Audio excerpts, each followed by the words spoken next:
मर्यादा पुरुषोत्तम श्री रामचंद्र जी एक महान पुरुष हैं। उनकी चर्चा देश विदेश में लाखों करोड़ों में उनकी अनुयायी है। उन पर आदमी महिमा भी गाता है और उनकी निंदा भी करता है। उन पर आदमी व्यंग भी करता है और उन पर आदमी अच्छा ही भी करता है। उनसे आदमी खुश भी रहता है। रात दिन उनके में रम कर भी कितने क्यों अपने जीवन को धन बना लिए। ऐसे मर्यादा पुरुषोत्तम श्री रामचंद्र जी है। गोस्वामी जी भी लिखते हैं कि तुलसी अपने राम को रीझ भजे या खीस, धरती फेंके उगेंगे उल्टा सीधा बीज। कहते हैं भगवान राम का जो निंदा करता है उनकी भी मुक्ति होती है और भगवान राम की जो महिमा करता है उनकी भी मुक्ति होती है। ऐसे भगवान रामचंद्र जी महान पुरुष हैं। यहाँ पर एक बात आता है कि रघुकुल रीत सदा चली आई, प्राण जाए पर वचन न जाई। कहा जाता है कि रघुकुल की ये रीत है कि प्राण भले जाए पर वचन नहीं जाता है। जिस वचन को निभाने के लिए राजा दधिच ने अपनी हड्डियों को दान कर दिया।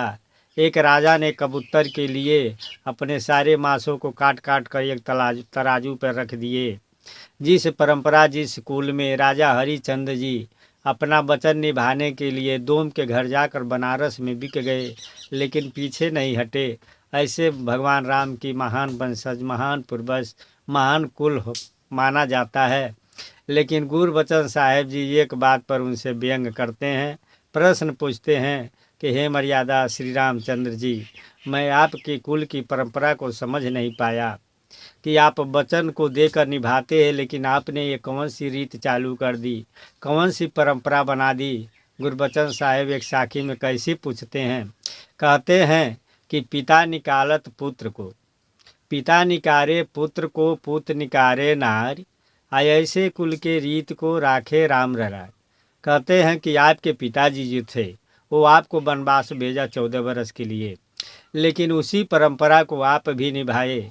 आप भी माता सीता को वनवास भेजे, वो भी आधी रात में उस अवस्था में आपने भेजा।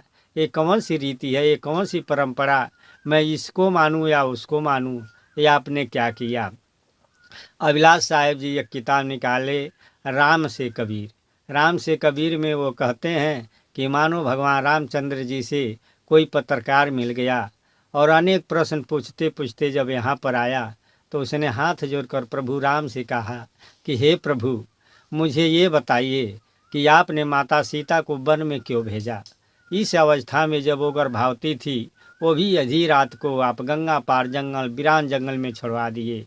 आपका वनवास हुआ था, वो आपके साथ 14 वर्ष वनवास गई, तो आपका भी फर्ज बनता था कि आप भी उनके दुख सुख में आप खड़ा रहें। लेकिन आप अयोध्या में रह गए और माता सीता को उस अंधेरी रात में गंगा पार भिजवा दिए। इस पर आप क्या कहना चाहेंगे। भगवान राम के आंखों में आंसू आ गया और आंस को पोंछते हुए उन्होंने कहा कि ये मेरी जीवन की सबसे बड़ी गलती है कि मैंने सीता को वन में निकाल कर मैं उसके साथ चला जाता, अयोध्या छोड़कर तो अच्छा होता। लेकिन ये मैंने अपने जीवन में सबसे पहली और सबसे बड़ी भूल किया जो सीता को अकेले में छोड़ दिया। और यही कहते हुए भगवान राम के कंठ रुक जाते हैं और आँख में आंसू आ जाता है। तो ऐसे रीत पर गुरबचन साहिब व्यंग करते हैं। वास्तव में धन्य है भगवान राम।